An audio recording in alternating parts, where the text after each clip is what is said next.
आप देख रहे हैं पाकिस्तानी खबरों, तज्जियों, तबसरों और अंदरूनी कहानियों पर मुश्तमिल शो इरफान हाशमी और इब्राहिम राजा के साथ दो टोक।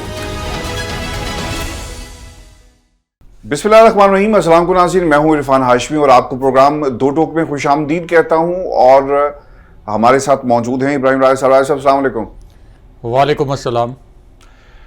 व्यूअर्स, प्रोग्राम शुरू करने से पहले तमाम दोस्तों से रिक्वेस्ट है कि आप चैनल को ज़रूर सब्सक्राइब कर लें। पाकिस्तान में एक तो इंटरनेट की स्पीड इन्होंने स्लो कर दी है और दूसरा जो फायर वॉल है इसे मिलकर हम मात देंगे और ताकि ख़बरें जो हैं वो आप तक इसी तरह पहुँच सकें। साहब, आज पाकिस्तान में इमरान खान की रिहाई को लेकर कुछ डेवलपमेंट्स हुई हैं और 36 घंटों में अली अमीन गंडापुर के लिए 2 दफ़ा अडयाला जेल के दरवाजे खुले हैं। अब ये जो अंदरूनी कहानी है, एक तो इसकी तफसील अपने सुनने वालों के साथ हम शेयर करेंगे और फिर इमरान खान की जमानत मंजूर, रिहाई का हुक्म और अदालत के अंदर क्या रिमार्क्स दिए गए और किस तरह से प्रोसिक्यूशन के लिए एक लम्हा ऐसा भी आया राय साहब अदालत में जब लोग हंस रहे थे और वो शर्मिंदगी की तस्वीर बने हुए थे और उनके पास जवाब नहीं था। इस लम्हे को भी अपने सुनने वालों के सामने रखेंगे और फिर राय साहब एहतजाज कैंसिल करने के हवाले से जो इस वक्त खबरें आ रही हैं इसका भी अहाता करेंगे, क्योंकि कुछ ज़राए ने कंफर्म किया है कि पाकिस्तान तहरीक इंसाफ ने इमरान खान को पेशावर जेल मुंतकिल करने की बात की है। इस पर कितनी सदाकत है इसका भी जायज़ा लेंगे आज की इस नशिस्त के अंदर। राय साहब, आज पाकिस्तान की जो अगर ये कहा जाए कि इस्टेब्लिशमेंट, हुकूमत और फिर उनके इत्तेहादी, पिछले हमने 36 घंटों की अगर सियासत देखे ना तो इसमें मुसलसल जोर लग रहा था। और अगर कोई ये कहना कि पाकिस्तान की इस्टेब्लिशमेंट डायरेक्टली या इनडायरेक्टली मेज़ पर नहीं बैठी हुई तो ये गलत है। मुज़ाकरात हो रहे हैं, ये जेल के दरवाजे राय साहब ऐसे नहीं खुलते। आज पाकिस्तान के अंदर जो आपकी इस्लामाबाद हाई कोर्ट है वहाँ का एक जज ये कहता है कि जनाब अदालत के दरवाजे खोल दो, इमरान खान से मुलाकात करवाओ। 5 लोग जाते हैं, दरवाजे नहीं खुलते। अब पीटीआई वाले उसी केस में तौहीन अदालत की दरखास्त लेकर अदालत पहुंचे हुए हैं, दरवाजे नहीं खुले, लेकिन दरवाजे खुले एक और केस में। और ये केस था पाकिस्तान की ताकतवर हलकों की तरफ से, पाकिस्तान की हुकूमत की तरफ से, और ये केस अपना इस वक्त टेबल पर बैठकर लड़ रहे हैं कि किसी तरह इमरान खान की इस कॉल को वापस लिया जाए। राय साहब, ये पिछले 36 घंटों की जो डेवलपमेंट्स है इसकी टाइमलाइन अपने सुनने वालों के सामने रख देते हैं और इसे रिकैप्चर करते हैं कि पिछले 24-36 घंटों में पाकिस्तान में हुआ क्या है। एक अली अमीन गंडापुर की मुलाकात हुई, उससे पहले कल हमने ये देखा कि केपी हाउस में भी अली अमीन गंडापुर, बैरिस्टर गौहर, एक और अहम शख्सियत की मुलाकात हुई राय साहब। और वहां पर खबर ये आ रही थी कि इनको मनाने की कोशिश की गई कि जाओ जाकर इमरान खान को कहो कि 24 की जो डेडलाइन है इसे वापस ले लो। खान साहब ने राय साहब इस दफा काम ये किया है कि उन्हें मालूम था कि ये पैगामात आएंगे, उनको मालूम था कि पार्टी के अंदर से लोग जो हैं वो आकर बात करना चाहेंगे और कहा जाएगा, तो उन्होंने इस दफा इसका हल ये निकाला है कि फैसले अपने पास ले लिए हैं और मुसलसल ये जो राब्ते हो रहे हैं इन्हें लोग चाहते हुए भी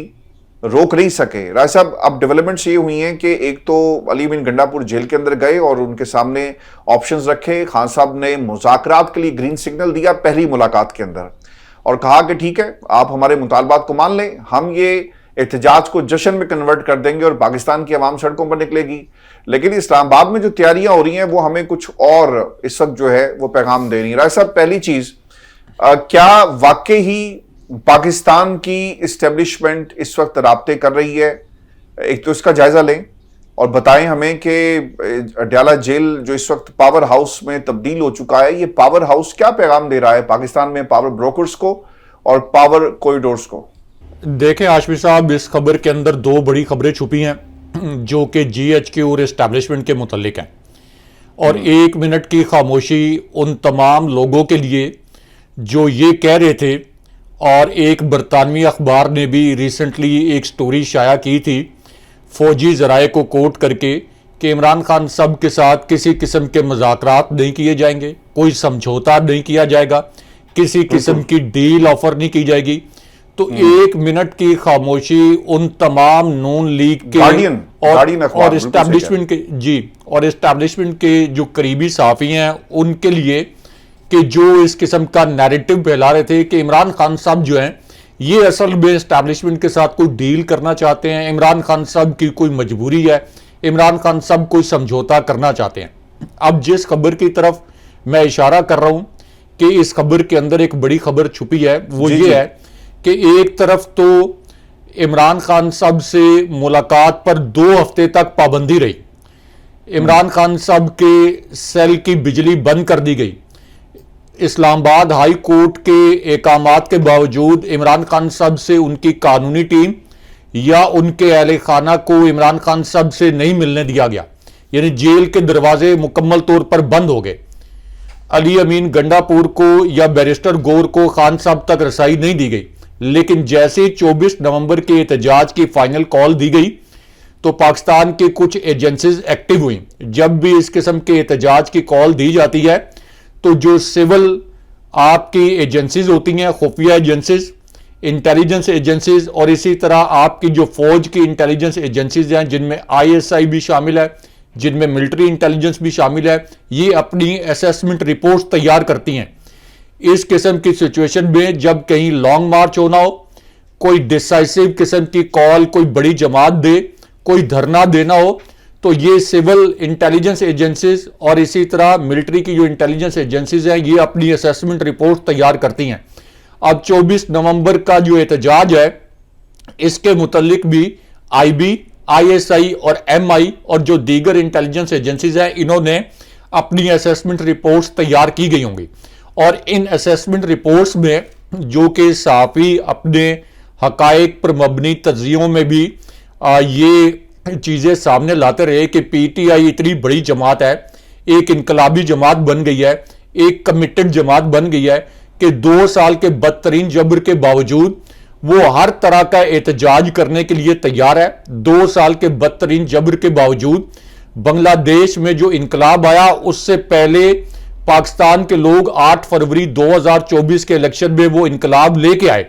लोग कहते हैं कि क्या पाकिस्तान में बांग्लादेश जैसा इनकलाब आ सकता है? बांग्लादेश में तो पाकिस्तान में जो इनकलाब आया उसके कई माह बाद इनकलाब आया।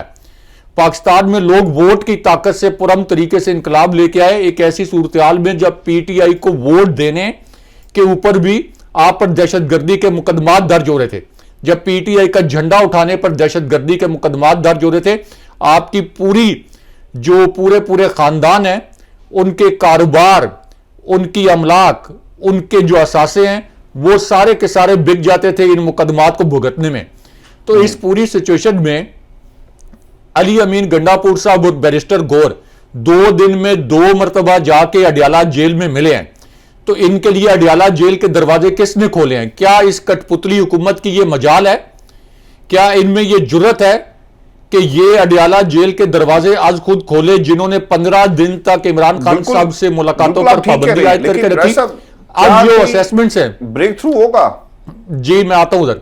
अब जो असेसमेंट्स हैं जो फौजी इंटेलिजेंस एजेंसीज और जो सिविल इंटेलिजेंस एजेंसीज उनकी असेसमेंट ये है कि 24 नवंबर की जो कॉल है इस एहतजाज को अगर ना रोका गया, इसको मुलतवी ना करवा सके अगर हम, तो इतना बड़ा सुनामी आ जाएगा इस्लामाबाद के अंदर कि उसके बाद हालात किसी supreme court, election commission, rangers, FC, police किसी के काबू में नहीं रहेंगे। तो इसलिए ये जो आप दरवाजे खुले हैं ये एस्टैब्लिशमेंट की मर्जी, मंशा और एस्टैब्लिशमेंट की दरखास्त पर खुले हैं। अली अमीन गंडापुर ने पहले भी ऑन कैमरा ये कहा था कि एस्टैब्लिशमेंट ने मुझसे दरखास्त की थी कि इमरान खान साहब तक ये दरखास्त पहुंचाएं कि इस्लामाबाद वाला जलसा मुलतवी करें। अब जो आप कह रहे हैं कि क्या ये डिसाइसिव एहतजाज होगा या इसके ऊपर जो है कोई ऐसा नतीजा निकल सकता है मुज़ाकरात का, तो इसके 2 पस मंजर हैं या 2 आउटकम्स जो हैं इसके आ सकते हैं। नंबर 1 कि एस्टैब्लिशमेंट अली अमीन गंडापुर साहब और बैरिस्टर गौर इनको कोई ऐसी यकीन दहानी कराए जिस तरह की यकीन दहानी इससे पहले कराई गई थी कि इस्लामाबाद का जलसा आप अभी फिलहाल मुलतवी कर दें, अगले जलसे में हम आपके किसी किस्म की रुकावट नहीं डालेंगे। लेकिन एस्टैब्लिशमेंट ने इमरान खान साहब के अल्फाज के बकौल अपनी कमिटमेंट पूरी नहीं की थी और अगले जलसे में ना सिर्फ ये कि रुकावटें डाली गई, बल्कि पार्लियामेंट के अंदर से पीटीआई के अरकान पार्लियामेंट को अगवा किया गया। पाकिस्तान की तारीख में पहली मरतबा हुआ कि पार्लियामेंट के अंदर से पार्लियामेंटेरियंस को अगवा किया गया और इस जाली हुकूमत के माथे पर कलंक का एक और टीका जो है वो सजाया गया। तो एक तो यह है कि क्या अली अमीन गंडापुर किसी मसलियत के तहत कोई फॉल्स कमिटमेंट्स कबूल कर लेंगे, मंजूर कर लेंगे। एक तो एहतजाज को मुलतवी करने के लिए इस किस्म के जाल फेंके जाएंगे कि कोई फॉल्स सी, कोई होम्योपैथिक सी कमिटमेंट कर ली जाए। लेकिन अगर अली अमीन गंडापुर साहब ने इस मरतबा कोई ऐसी फॉल्स कमिटमेंट के ऊपर यह एहतजाज मुलतवी किया किसी फीकी सी यकीन दहानी पर, तो फिर पीटीआई के जो लोग हैं, पीटीआई के कारकुन हैं, ये बड़े बाशऊर हैं,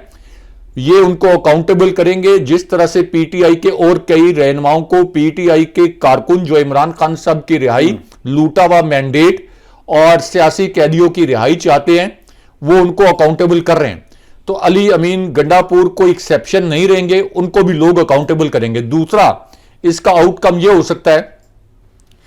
कि अली अमीन गंडापुर साहब को जो गारंटीज दी जाए ये इमरान खान साहब तक पहुंचाई जाएं कि एस्टैब्लिशमेंट हमें ये गारंटीज दे रही है कि ठीक है आप इस एहतजाज को मुलतवी करें और उसके ऊपर इमरान खान साहब फैसला करें। अब वो गारंटीज क्या हो सकती हैं? मिसाल के तौर पर इमरान खान साहब की तोशाखाना केस 2 में उनकी जो जमानत हुई, इसको आगे जाके डिस्कस भी करेंगे। तो वो गारंटीज क्या हो सकती है? मिसाल के तौर पर एक गारंटी ये हो सकती है, सॉलिड गारंटी, कि ठीक है इमरान खान साहब को फिलहाल जो है ये चूंकि उन पर केसेस भी खत्म हो रहे हैं, तो केपी में इमरान खान साहब को फिलहाल पेशावर की किसी जेल में नहीं, क्योंकि जेलें भी फिर अल्टीमेटली एस्टैब्लिशमेंट कंट्रोल कर सकती है। तो इमरान खान साहब की कोई हाउस अरेस्ट या कोई नजरबंदी जो है वो पेशावर में किया है। कुछ खबरें आ रही हैं कि उन्होंने कहा है कि पेशावर जेल मुंतकिल कर दें और अगर केसेस जो हैं यानी इस किस्म की जो आप प्रपोजल दे रहे हैं वो इसको कोर्ट किया जा रहा है। वो जेल भी कोई ऑप्शन नहीं है। मैं जो कोट कर रहा हूं या मैं जो एक तजिया कर रहा हूं कि इमरान खान साहब को जैसे बनी गाला है, फिलहाल उनके ऊपर मुकदमात भी खत्म है, तो ठीक है बनी गाला मुंतकिल किया जाए या पेशावर मुंतकिल किया जाए। एक नाम निहाद हाउस अरेस्ट फिलहाल जो है, जैसे कि साबिक सदर परवेज मुशर्रफ को उनके फार्म हाउस पर रखा गया था। उसके बाद जो एक मैंडेट लूटा गया है उसके ऊपर मुज़ाकरात के लिए कोई टीओआर्स बनाए जाए कि ये टीओआर्स होंगे और ये एक रिटन फॉर्मेट के अंदर एक मुआहिदा हो जिसके ऊपर एस्टैब्लिशमेंट के जो ओहदेदारान हैं वो तो ज़ाहिर दस्तखत नहीं करेंगे, लेकिन जैसे इमरान खान साहब ने कहा कि ये जिसको आगे करेंगे उनके साथ हम मुज़ाकरात करेंगे, तो जो भी उनका नुमाइंदा इस जाली हुकूमत के अंदर होगा उसके दस्तखत हों। ये एक रिटन एग्रीमेंट होना चाहिए। अगर रिटन एग्रीमेंट नहीं होता, अगर कोई सॉलिड गारंटीज नहीं आती, तो फिर ये एहतजाज किसी सूरत मुलतवी नहीं करना चाहिए, क्योंकि इस वक्त खुद जो हुकूमती एजेंसीज हैं वो ये रिपोर्ट दे रही हैं कि तहरीक इंसाफ के हज़ारों की तादाद में कारकुन जो हैं ये इस्लामाबाद और रावलपिंडी पहले से पहुंचाए जा चुके हैं। इस मरतबा ज़्यादा बेहतर और ज़्यादा मौसर हिकमत अमली तहरीक इंसाफ ने अपनाई है और तमाम रिपोर्ट्स ये कह रही हैं कि पंजाब से भी काफिले आ जाएंगे, इस्लामाबाद रावलपिंडी के कारकुन भी निकलेंगे, क्योंकि इमरान खान साहब ने और बुशरा बीबी साहिबा ने, और ज़ाहिर बुशरा बीबी साहिबा ने असल में इमरान खान साहब का पैगाम पहुंचाया कि जो इस मरतबा खुद अरेस्ट होगा, अरेस्ट होने का ड्रामा करेगा, यानी एहतजाज से पहले, या जो कारकुन नहीं लेके आएगा, जो अपने काफिलों की वीडियोस नहीं बनाएगा, उसकी पार्टी में कोई जगह नहीं है। और इमरान खान साहब अगर पार्टी से तमाम लीडर्स को निकाल भी दें, उन लीडर्स को जो उनसे बेवफाई करें, तो ये पीटीआई के लिए मसला कोई नहीं रहा। पीटीआई का एक आम सा कारकुन भी इमरान खान साहब उस पर हाथ रखेंगे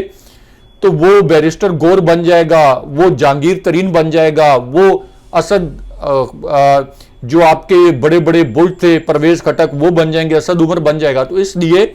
ये पीटीआई का मसला नहीं है, ये उन लोगों का सियासी मुस्तकबिल है जो पीटीआई के साथ जुड़े रहना चाहते हैं। तो इसलिए जरूरी है कि इस मरतबा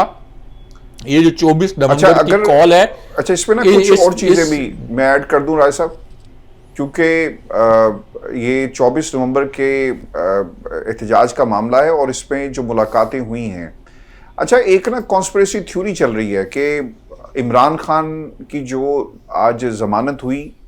ये उस डील का हिस्सा है? एक तो इस पे रोशनी डालिएगा और दूसरा ये भी हमें बताएं कि पाकिस्तान तहरीक इंसाफ जिस तरह से आज जो उनकी हिकमत अमली है, सुनने में आ रहा है 5 से 10 हज़ार जो इंसाफ स्टूडेंट फेडरेशन के नौजवान हैं वो ऑलरेडी इस्लामाबाद के अंदर मौजूद हैं और इस एहतजाज को अब हर सूरत जो है मंतकी इंजाम तक पहुंचाया गया है। सब मेरा ख्याल है कि जब ये प्रोग्राम पाकिस्तान में सुना जा रहा है वो डेडलाइन तो ख़त्म हो गई है जो खान साहब ने दी थी, ब्रेक थ्रू भी उस तरह से नहीं हुआ। मैं फैसल वाडा को रात सुन रहा था टेलीविजन पर, वो कहते हैं कि जी ऐसी कई कॉल्स आएंगी और बहुत कुछ होगा। अच्छा, आप कैसे इसे देख रहे हैं? ये कॉल्स मजीद आएंगी? इमरान खान की रिहाई जो है जो मुतालबा अब पाकिस्तान तहरीक इंसाफ से ज़राए से जो हमारे पास खबर आ रही है ये बिल्कुल दुरुस्त है, या फिर जो 3 मुतालबात रखे गए थे इनिशियली जिसमें 26वीं तरमीम वापस लेना है, अवामी मैंडेट वापसी करने की बात है, कारकुनान की रिहाई की बात की जा रही है, और फिर खबरें जो पंजाब से आ रही हैं वहाँ पर तो क्रैकडाउन शुरू हो गया, गिरफ्तारियाँ हो रही हैं, लोग अपने घरों में भी अगर प्रेस कॉन्फ्रेंस कर रहे हैं तो उनको उठाया जा रहा है, और ये भी पंजाब के अंदर। और अगर आप कल के सिनेरियो में देखें तो जो एपेक्स कमेटी का इजलास हुआ था वहाँ पर मरीम नवाज ने बोली, गुफ्तगू की और उन्होंने कहा कि देखें बैनुल सवाई जो रास्ते हैं उनको आप इस तरह बलडोज मत करें, चढ़ाई नहीं होनी चाहिए, पंजाब के अंदर तंजीम साजी करें, वोटर को एक्टिव करें, ये नहीं हो सकता कि कोई आए। तो इस पर भी रोशनी डालिएगा कि मरीम नवाज आर्मी चीफ की मौजूदगी में पाकिस्तान की जो सारी हिरारकी है, जो टॉप ब्रास है, सारी वहाँ बैठी हुई थी, क्या अचीव किया उन्होंने ये तमाम बातें करके? देखें, मरियम नवाज और अली अमीन गंडापुर साहब का जो सियासी कद काठ है इसमें ज़मीन आसमान का फ़र्क है। अली अमीन गंडापुर साहब जिस सूबे के चीफ मिनिस्टर हैं वहाँ से उन्होंने 90% वोट लिए हैं। मरियम नवाज साहिबा जिस सूबे की चीफ मिनिस्टर और वज़ीर आला हैं वहाँ पे उनको 10% भी वोट नहीं मिले हैं। उनको अपनी नशिस्त पर शिकस्त का सामना था मेयर शराफत अली से और वो फॉर्म 47 पर चीफ मिनिस्टर बनी हैं। और जिस तरह से कौमी असम्बली में 120 से ज़ायद नशिस्तें जो हैं वो पीटीआई से छीनी गई हैं, ऐसे पंजाब असम्बली में इससे भी ज़्यादा नशिस्तें पीटीआई से छीनी गई हैं। तो ये जो मकालमा हुआ है जिसकी आप बात कर रहे हैं ये एक मुंतखब वज़ीर आला अली अमीन गंडापुर और एक जाली वज़ीर आला मरियम नवाज के दरमियान हुआ है। इसलिए इस खबर में ये कोट किया गया कि मरियम नवाज का जो लबो लेजा था वो जारियाना था। वो आर्मी चीफ के सामने ये जाहिर करने की कोशिश कर रही थी कि मैं शहबाज शरीफ से ज़्यादा बेहतर आपके बूट पॉलिश कर सकती हूँ। लेकिन इसी खबर में अली अमीन गंडापुर के मुतल्लिक जो अंसार अब्बासी साहब की खबर है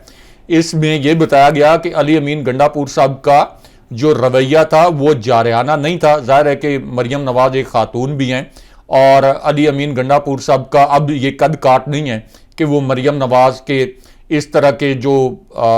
फजूल किस्म के सवालात हैं उनके जवाबात कोई जारिहाना लहजे में दें। लेकिन इसी खबर में ये कहा गया और इससे पहले एक और ख़बर एक अंग्रेज़ी अखबार में शाया हुई कि अली अमीन गंडापुर ने इमरान खान साहब की रिहाई का मामला बड़ी तफसील के साथ एजेंडे में शामिल कर लिया। और जिस वक्त मरियम नवाज ये राग अलाप रही थी कि केपी से लोग नहीं आने चाहिए इस्लामाबाद या पंजाब में, तो उस वक्त फिर अली अमीन गंडापुर साहब ने बताया कि तहरीक इंसाफ को पिछले 2 साल से किस किस्म के जबर का सामना है और पंजाब में आपकी हुकूमत जो है वो किस तरीके से पंजाब में पीटीआई के जो अरकान पंजाब असम्बली हैं और इसी तरह पीटीआई के जो आम कारकुन हैं उनके ऊपर किस तरह का जबर और जुल्म कर रही है। तो इसलिए ये जो मरियम नवाज ने जो कुछ इस एपेक्स कमेटी के अंदर कहा ये सिर्फ फौजी बूट पॉलिश करने की एक कोशिश थी, इसके सिवा ये कुछ नहीं था। अब इस पूरी सूरत हाल में जो आप कह रहे हैं कि 3 मुतालबात जो रखे गए हैं और उसके ऊपर क्या डेवलपमेंट हो सकती है या कौन से मुतालबात पूरे हो सकते हैं या कौन से नहीं हो सकते, इसके अंदर जो हमारा एक मुशाहिदा रहा है 24-25 साल की सहाफ़त में कि जब इस किस्म का कोई डिसाइसिव मूवमेंट होता है और उसके अंदर जब 3 मुतालबात रखे जाते हैं तो ये ज़रूरी नहीं है कि 3 रखे जाएँ या 10 रखे जाएँ, तो वो 10 के 10 मुतालबात जो हैं वो मंजूर हो जाएं और ये भी नहीं हो सकता कि वो 10 के 10 मुतालबात जो हैं वो मुस्तरद कर दिए जाएं। यानी एक मिडल ग्राउंड बनाने की कोशिश की जाती है। अब जो 3 मुतालबात हैं इमरान खान साहब के, जिनमें एक ये है कि 26वीं आईनी तरमीम जो है ख़त्म की जाए आइन को पुरानी और असल हालत में बहाल किया जाए, सियासी कैदियों को रिहा किया जाए और हमारे मैंडेट की बहाली। अब इसके ऊपर मिडल ग्राउंड मिसाल के तौर पर क्या हो सकता है, क्योंकि ये तीनों मुतालबात तो इस्टेब्लिशमेंट या ये कठपुतली हुकूमत जो है नहीं मानेगी। मिडल ग्राउंड मिसाल के तौर पर यह हो सकता है कि चलें 26वीं आइनी तरमीम तो अब मंजूर हो गई है, अब नए चीफ जस्टिस जो है यानी जस्टिस याहिया आफरीदी उन्होंने हलफ उठा लिया है, अब एक आइनी बेंच भी बन गया है। क्योंकि अगर 26वीं आइनी तरमीम कलदम हो जाए जो कि मेरिट पर होनी चाहिए, तो ये कठपुतली हुकूमत ये कहेगी कि फिर तो एक नई एक्सरसाइज शुरू होगी कि justice Mansoor Ali Shah chief justice बने और सारा सिस्टम जो है वो रिवर्स करना पड़ेगा। चले अगर 26वीं आइनी तरमीम वो कहते हैं कि हम इसको रिवर्स नहीं करते, आपके बाकी दो मुतालबात मान लेते हैं, मिसाल के तौर पर सियासी कैदियों की रिहाई, जिसमें इमरान खान साहब भी एक सियासी कैदी हैं, उनकी रिहाई, और दूसरा मिडल ग्राउंड आपका जो लूटा हुआ मैंडेट है, इसके ऊपर या तो कोई तहकीकात कर ली जाए, तहकीकाती कोई कमीशन बन जाए। तहकीकाती कमीशन भी ये कठपुतली हुकूमत नहीं मानेगी, क्योंकि इनको तो ये खौफ था, खुद कह चुके हैं कि हमें ये खौफ था कि अगर justice Mansoor Ali Shah chief justice बन गए तो सुप्रीम कोर्ट ये फ्रॉड इलेक्शन खोल देगी। तो उसके ऊपर भी एक मिडल ग्राउंड लिया जा सकता है कि चलें अगले इलेक्शन के लिए ये तय किया जाए, TOR तय किया जाए या कोई इंतखाबी इस्लाहत की जाए, लेकिन जो प्राइमरी मुतालबा है कि नाहक जो इस वक्त सियासी कैदी हैं जिनमें इमरान खान साहब भी शामिल हैं, उनको रिहा किया जाए, तो ये टॉप ऑफ द लिस्ट होना चाहिए। सेकंड आपकी मैंडेट की वापसी और फिर तीसरे नंबर पे आपकी 26वीं आइनी तरमीम को कलदम करना और आइन को बहाल करना। तो ये मिडल ग्राउंड जो है ये PTI के लिए, यानी अगर इसमें से 1.5 मुतालबे भी मंजूर हो जाते हैं, इमरान खान साहब की रिहाई, सियासी कैदियों की रिहाई और मैंडेट की वापसी के लिए कुछ TOR बन जाते हैं या शफाफ इलेक्शन के लिए कुछ TOR बन जाते हैं, तो ये भी PTI की एक बहुत बड़ी कामयाबी होगी। लेकिन इसके लिए PTI को अपने अज़्म पर कायम रहना होगा, क्योंकि बहुत से चैनल्स के ज़रिए ये खबरें लॉन्च करवाई जा रही हैं कि एक ब्रेक थ्रू हो गया है, PTI हो सकता है अपना एहतजाज मुलतवी कर दे। तो ये खबरें PTI के कारकुनों को आप कह लें कि डी फोकस करने के लिए फैलाई जा रही हैं, ताकि वो ये समझें कि अच्छा अब तो कोई इमरान खान साहब की रिहाई हो जाएगी, अब कोई गुफ्तो शनीद शुरू हो गया है। जब तक इसके ऊपर खुद इमरान खान साहब ऐलान ना कर दें एहतजाज को मुलतवी करने का, जब तक सॉलिड गारंटीज ना आ जाएं, जब तक कोई रिटर्न एग्रीमेंट ना हो, उस वक्त तक ये एहतजाज लाजमी होना चाहिए, पुरअमन होना चाहिए, मुनज़्ज़म होना चाहिए और अल्टीमेटली इसका जो मकाम है वो धरना होना चाहिए अडियाला जेल में, तभी जाके इमरान खान साहब की रिहाई होगी। राय साहब, एक तो तोशाखाना 2 के अंदर जो केस खान साहब के ऊपर बनाया गया, ये एक रेप्लिका था जो इससे पहले केस नैब ने चलाया, फिर FIA ने चलाया, और ये केस ट्रायल में अभी ट्रायल के मरहले में है। और इस्लामाबाद हाई कोर्ट के अंदर खान साहब ने अपनी दरख्वास्त दायर की, और ये वो फैसला था जिसकी टाइमिंग को जोड़ा जा रहा है डील के साथ कि देखें जी, अच्छा अगर आप केस की हिस्ट्री पढ़ें और केस के अंदर प्रोसिक्यूशन के सवालात जो अदालत उनसे पूछती है उनको देखें, और फिर जिस तरह से उन्होंने अपना केस बिल्टअप किया, तो ये हमें एक डिफरेंट कहानी बताता है। राज साहब, इसके अंदर 2 दिनों में ये केस जो है चलान पेश किया गया है। 2 दिनों के अंदर जो गवाह इससे पहले पेश किए गए उनको बुलाया, उनके बयानात को उनके सामने रखा गया, उन्होंने कहा कि आपके बयान है, उन्होंने कहा जनाब हमारे बयान है, फिर उसको बाकायदा रिकॉर्ड का हिस्सा बनाकर चलान पेश कर दिया गया, और फिर इसके साथ तमाम एविडेंसेस के साथ भी ये सलूक किया गया। जो इंटरेस्टिंग आज रिमार्क्स थे अदालत के, मियां गुल हसन औरंगजेब ने कहा कि जिन लोगों ने गलत एस्टीमेट लगाया उस हार का, वो लोग किधर हैं, उनके खिलाफ क्या आपने कोई कानूनी कार्रवाई की? तो उन्होंने कहा नहीं जी, ये कोई क्रिमिनल एक्ट नहीं है, ये गलती कुताही हो सकती है। ये अल्फाज थे प्रोसिक्यूशन के। राय साहब, मिस रिप्रेजेंटेशन ऑफ फैक्ट्स है, मिस ट्रायल हुआ है इमरान खान का, और ये सज़ा जो इमरान खान को दी जा रही है, ऑब्वियसली आज ये फैसला आना ही आना था। प्रोसिक्यूशन की तवज्जो इमरान खान के खिलाफ दलाइल पर नहीं थी, केस के दलाइल जो उन्होंने केस बिल्डअप किया उस पर नहीं थी, बल्कि वो ये कहते रहे कि मीडिया पर जी पहले ही चल रहा है कि आप जमानत देने जा रहे हैं। यानी उन्होंने मियां गुल हसन औरंगजेब को कंट्रोवर्शियल बनाने की वहाँ पर कोशिश की, और जो सवालात अदालत की तरफ से पूछे गए उनका वो जवाब भी नहीं दे सके। राय साहब, इस केस के अंदर खान साहब की रिहाई हुई, 10-10 लाख के मुचलके जमा करवाने की के बारे में कहा गया है, और फिर इमरान खान को ये भी हदायत की है कि आप केस के अंदर जो कॉपरेशन है वो करेंगे, ट्रायल को अटेंड करेंगे। अब इमरान खान तो जेल के अंदर हैं, तो हर ट्रायल के अंदर वो मौजूद होते हैं, तो क्यों नहीं वो ट्रायल को अटेंड करेंगे। तो ये दे दी गई इमरान खान को जो जमानत है। अब जो बाकी केसेस हैं राय साहब, उसमें एक डिटेल अपने सुनने वालों के साथ हम शेयर कर दें। रावलपिंडी में लाहौर में जी 9 मई के 3 केसेस में जमानत खारिज हो गई राय साहब। फिर इसके बाद पीटीआई के रावलपिंडी में 9 मई के 14 मुकदमात में जमानत के बावजूद जमानती मुचलके जमा नहीं करवाए गए। और फिर बानी पीटीआई के खिलाफ रावलपिंडी में 28 सितंबर और 5 अक्टूबर को भी दहशतगर्दी का मुकदमा जो है वो दर्ज किया गया है। अब इमरान खान जेल के अंदर है, लेकिन ये मुकदमात राय साहब रुक नहीं रहे। इसके अलावा जो एक और काम पाकिस्तान के अंदर हुआ, ये बड़ा हैरानकुन था राय साहब। हाई कोर्ट ने क्या किया, हाई कोर्ट के जो जज हैं फारूक हैदर साहब, उनके पास नौरीन न्याजी जो है उनकी बहन चली गई। उन्होंने कहा कि खान साहब के खिलाफ 54 मुकदमात हैं और 62 मुकदमात इस्लामाबाद पुलिस ने दर्ज किए, 54 मुकदमात पंजाब में दर्ज हुए। तो आप इन तमाम मुकदमात में इमरान खान की जमानत देते हैं। इस पर जज ने क्या कहा, ये इस्तदा की गई थी मुकदमात में अबूरी जमानत के हवाले से। इस पर अदालत ने कहा कि क्योंकि हमारे सामने, राय साहब लफ्ज़ हैं कि हमारे सामने इमरान खान नहीं है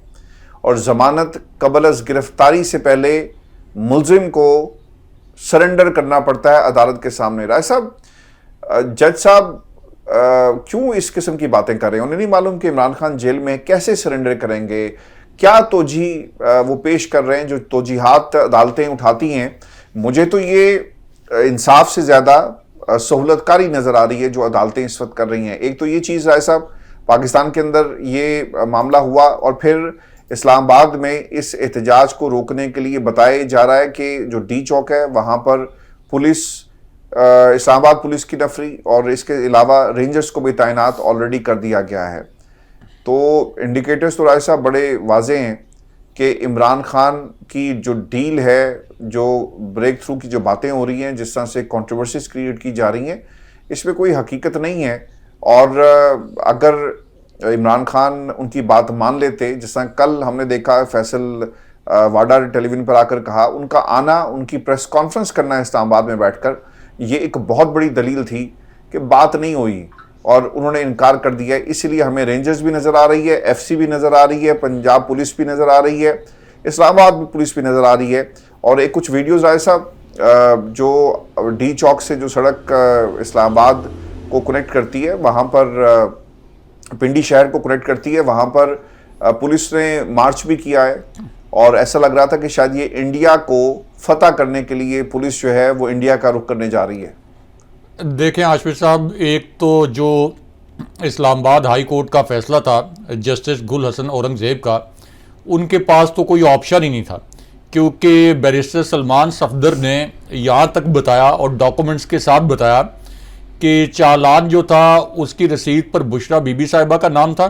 लेकिन इस चालान में ये तक वाज़े नहीं था कि मरकज़ी मुलजिम कौन है। यानी इतनी जल्दी में, इतने बुरे और इतने नाकिस तरीके से ये केस जो है ये घड़ा गया था। उसके बाद ये तोशाखाना पॉलिसी 2018 सेक्शन 2, तो उन्होंने डॉक्यूमेंट्स के ज़रिए वहाँ पे ये प्रूव किया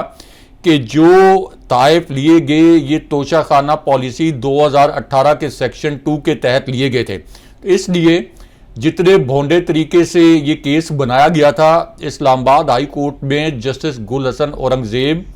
जो कि एक दबंग जज हैं, इनके सिवा अगर कोई और भी जज होता तो उसके पास ये ऑप्शन नहीं था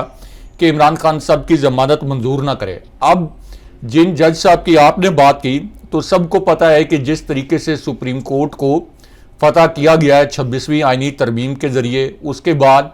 एक आइनी बेंच बनाया गया जस्टिस अमीनुद्दीन साहब, जो कि इमरान खान साहब और पीटीआई के एक नॉन मुखालिफ जज के तौर पर जाने जाते हैं, जिनके मुतल्लिक सुप्रीम कोर्ट के रिपोर्टर्स, मैं या आप नहीं, सुप्रीम कोर्ट के रिपोर्टर्स ये कहते हैं कि ये इस्टेब्लिशमेंट के इमाम पर फैसले करते हैं।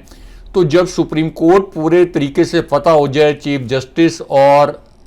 आइनी बेंच के जो आपके सरबराह हैं जस्टिस अमीनुद्दीन, तो लोअर जुडिशरी जो है ये हमेशा अपने चीफ जस्टिस की तरफ उनकी जानिब देखती है। तो इसलिए ये जो जज साहब हैं, शायद इन्होंने कभी अखबार नहीं पढ़ा, कभी टीवी नहीं देखा, कभी सोशल मीडिया नहीं देखा, इसलिए उनको पता नहीं होगा कि इमरान खान साहब पिछले 16-17 महीने से जेल में हैं और वो इस तरह के रिमार्क्स दे रहे हैं और जजमेंट्स दे रहे हैं कि इमरान खान साहब ने अदालत के सामने जो है ये सरेंडर नहीं किया। अब जो बाकी केसेस की आपने बात की कि इमरान खान साहब के ऊपर कायम किए जा रहे हैं और रेंजर्स और एफसी को तैनात किया गया है, तो रेंजर्स और एफसी जो है ये फौज का एक बाकायदा हिस्सा है। यही जो साजिश है इसकी जानिब इमरान खान साहब भी बारहा इससे पहले तवज्जो दिला चुके हैं, इस्टेब्लिशमेंट को कई मरतबा ये पैगाम दे चुके हैं कि ये जाली हुकूमत चाहती है